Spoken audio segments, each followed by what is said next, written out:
Often this religious indoctrination has occurred within a family system.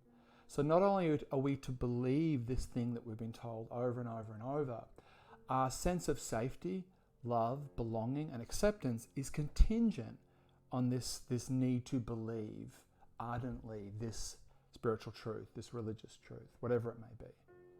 So not only do we internalize it because it's just the nature of hearing something over and over, we also internalize it because it's believing this is part of how we feel safe and how we feel loved in our family systems.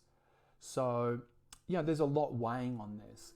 Now, what happens in the process of exiting a religious environment or considering exiting a religious environment, we're faced with this sense of, there's an understandable certain amount of fear that arises from that, because as I let go of these religious beliefs, I'm potentially also letting go of the source of love and safety that accompany these religious beliefs. So, we can see why holding on to this truth that we've been told is true, it's very loaded and very charged because there's a lot contained in it.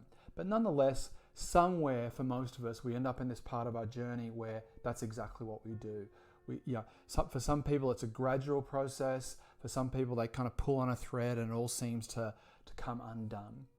And what occurs is we arrive at this point where we suddenly realize this thing that I felt was true, I really believed, suddenly I'm doubting this. So suddenly it feels like it's just not true. And what occurs at that point is we're left in a kind of a vacuum. There is a space suddenly that arises that was never there before. These certain, clear, definitive answers about the way the world was, our place in the world, what we had to do, what we had to not do,